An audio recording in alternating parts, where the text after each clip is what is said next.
gitu loh. Terus datanya ini mau diganti semua. Sebentar. Ex Taiwan, Wah. ex mana? Singapura. Ex Singapura sama ex Malaysia. Belum pernah ke Hong Kong. Belum. Belum pernah ke Hong Kong berarti pakai data yang ada, sesuai data yang sekarang. Iya, dari kakaknya. Dulu kan sekolahnya ini susah, Mbak. Ini maksudnya dulu kan punya kakak, cuman kan nggak ketemu. Jadi baru sekarang ini ketemu. Terus? Itu yang asli kakaknya. Cuman ijazahnya ini beda sama ya kakaknya. Loh kok iso? Lah kan makanya kakaknya ini nggak ketemu. Surat kakakku baru ketemu sekarang. Terus? Terus ya diganti sama dengan ini, sama ijazah kakaknya ini. Aku kok bingung. Lah Sekarang iya, dia itu yang data KTP itu namanya sama dengan yang apa? KTP, landasan KTP. KTP nama dari ibunya. Kalau surat kakak nama dari bapaknya. Terus ijazahnya juga nama dari KTP. Sik toh Mbak, aku kok bingung kok. Jeneng kok iso enek nama dari ibu, nama dari bapak, aku pusing ah. Sebentar, anaknya sekarang suruh telepon saya aja bagaimana biar agak lebih jelas, atau sampai konfren. Nggak tahu anaknya lagi sibuk kali.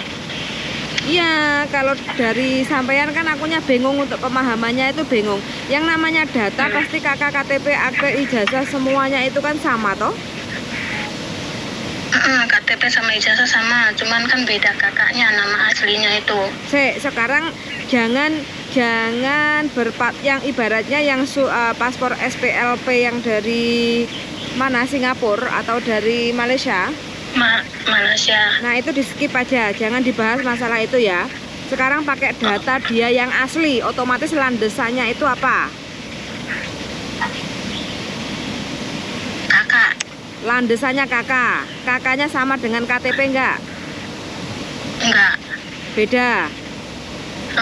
Oke, kalau berarti dia sudah EKTP apa belum? KTP berarti ini ya? Elektrik itu loh. Elektrik itu ya? Iya. Iya. Laporan ke kecamatan itu sudah apa belum? Laporan? Ke kecamatan, elektrik otomatis kan lapor ke kecamatan, toh bikinnya itu foto kayak gitu. Nah dia sudah apa belum? Sudah elektrik. Sudah elektrik. Otomatis kalau sudah elektrik kan harus ada kakak kan harus sama sesuai dengan KTP toh. Kalau enggak harus dibetulkan ke capil. Jadi nggak usah pakai kakak lagi ya? Nggak pakai asli. Ya pakai asli, tapi kan harus dibetulkan ke capil. Terus landasannya pakai akte. Aktenya sama nggak seperti KTP? Aktenya sama KTP. Ya wes, berarti yang dibetulin itu namanya harus sama sesuai akte.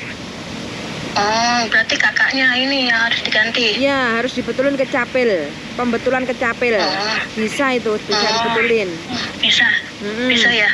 Bisa. Ya, suruh nyiapin dulu persyaratannya kayak gitu ya. Jadi nama, kakak, akte, KTP, ijazah itu harus sama sesuai akte. Kalau salah suruh betulin kayak gitu ya. Kalau kakaknya mau dibetulin ke capil, dinas kependudukan di daerah setempat. Sambil bawa EKTP, sambil bawa akte kayak gitu. Salah penulisan gitu nggak apa-apa. Cuma butuh proses kayak gitu, daripada ribet, maafan kayak gitu. Terus? Iya, bingungnya di situ, takutnya nggak bisa kesini.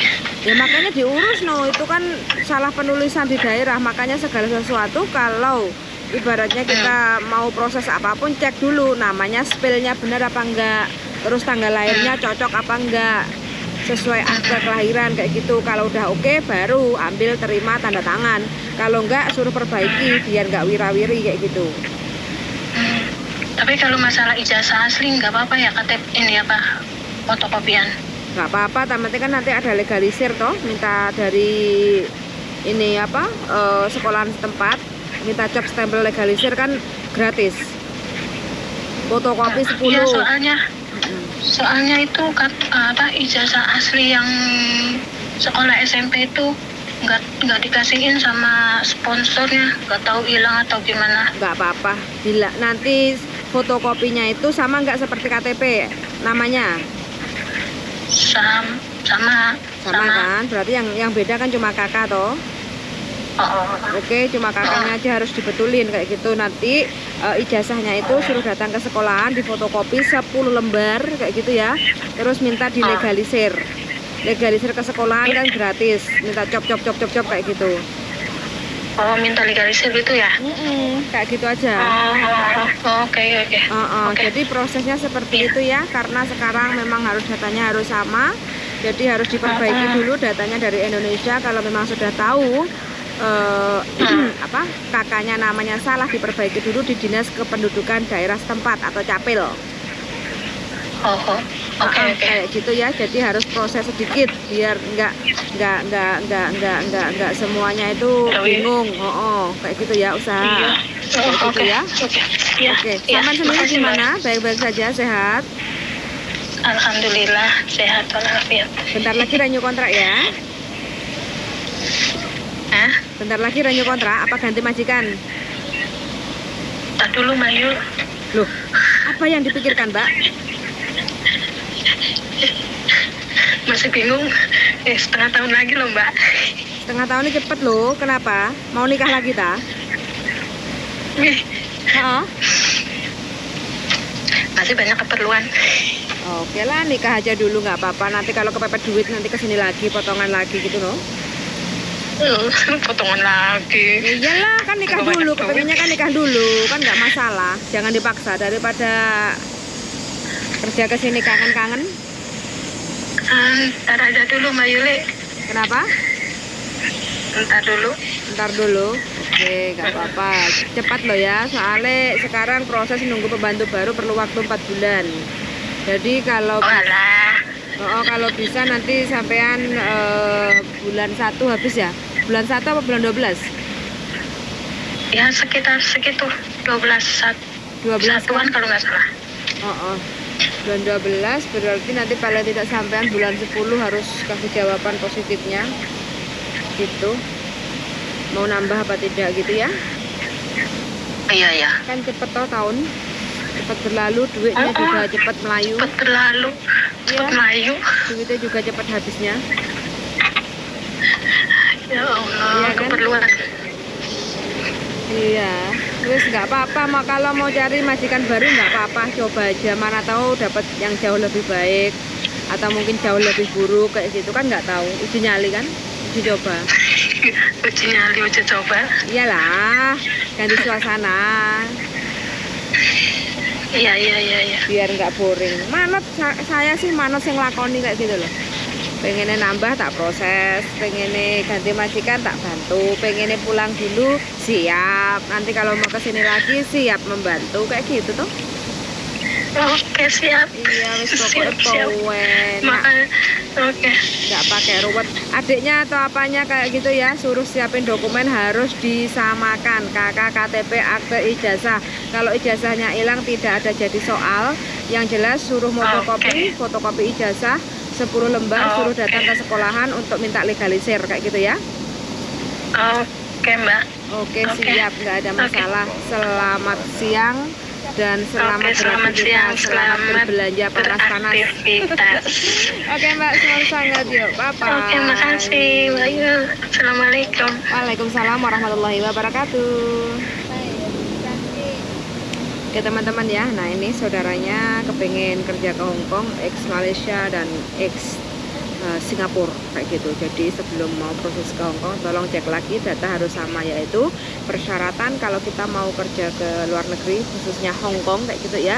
Jadi harus disiapkan KK, KTP, akte, ijazah, kartu BPJS sama SKCK kayak gitu ya. Jadi kalau udah siap ready semuanya, kita tinggal kontak ingin cepat kayak gitu, paling tidak cari koneksi agensi yang berada di Hongkong. Terus habis itu kirim biodata, biar nanti cepat untuk dicarikan majikan dulu. Kalau sudah dapat majikan atau sudah dapat pandangan, biodatanya sudah nyampe Hong Kong, kayak gitu agak lebih mudah kayak gitu. Terus habis itu nanti agensi Hong Kong itu akan menyalurkan PT mana yang siap untuk membantu proses kayak gitu.